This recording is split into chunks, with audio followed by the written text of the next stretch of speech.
महाभारत के युद्ध में एक पात्र ने बहुत ही निर्णायक भूमिका निभाई थी। इन्हें खाटू श्याम के नाम से जाना जाता है। आइए जानते हैं इनके बारे में।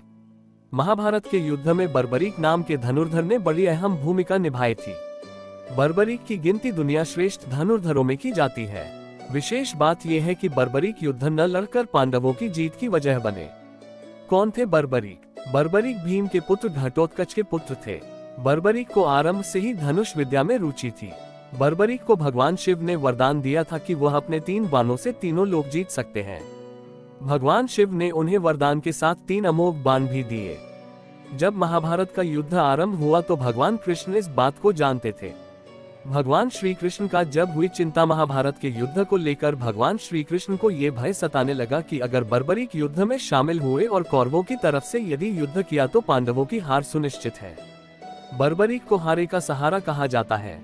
भगवान की चिंता थी बर्बरीक हारने वाले सेना का साथ देंगे और कौरवों की इस युद्ध में हार हो रही थी। इसलिए भगवान श्री कृष्ण ने बर्बरीक को युद्ध से दूर रखने की युक्ति निकाली। अर्जुन के साथ बर्बरीक से मिले भगवान श्री कृष्ण। भेष बदलकर भगवान श्री कृष्ण अर्जुन के साथ बर्बरीक से मिलने पहुंचे। बर्बरीक युद्ध के लिए निकलने ही वाले थे। बर्बरीक के तरकश में 3 ही तीर देखकर ब्राह्मण का भेष धरे कृष्ण ने उनका मजाक उड़ाते हुए कहा कि चुनौती दी, अगर श्रेष्ठ धनुर्धर हैं तो सामने खड़े पीपल के पेड़ के सारे पत्ते एक ही तीर में गिराकर दिखाएं। बर्बरीक भगवान की बातों में आ गए और तीर चला दिया, जिससे कुछ क्षणों में सभी पत्ते गिराकर तीर श्री कृष्ण के पैरों के पास चक्कर लगाने लगा। बर्बरीक समझ गए श्री कृष्ण की बात। इस पूरे घटनाक्रम में बर्बरीक की तीरंदाजी का पता करने के लिए श्री कृष्ण ने चुपके से एक पत्ता अपने एक पैर के नीचे दबा लिया था। बर्बरीक को ये बात समझ आ गई। उसने मुस्कुराते हुए श्री कृष्ण से अनुरोध किया कि वे अपना पैर पत्ते पर से हटा ले ताकि तीर अपना काम पूरा कर सके।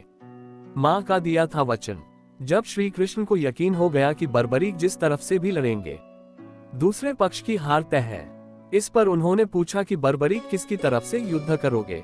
तो बर्बरीक ने उत्तर दिया कि अपनी माँ को वादा कर चुके हैं कि जो पक्ष हारेगा वो उसी की तरफ से युद्ध लड़ेंगे।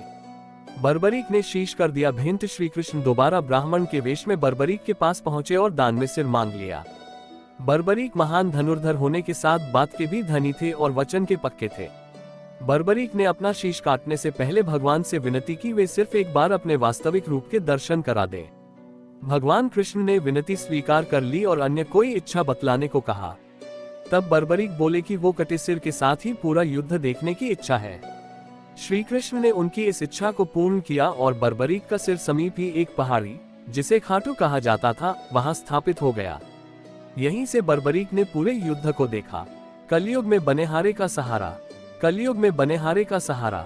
इसके बाद श्री कृष्ण ने बर्बरीक को एक वरदान दिया कि कलयुग में लोग उसे कृष्ण के अवतार की तरह पूजेंगे। आज इस स्थान को खाटू मंदिर के नाम से जाना जाता है, जहां पर बर्बरीक की खाटू श्याम के रूप में पूजा की जाती है।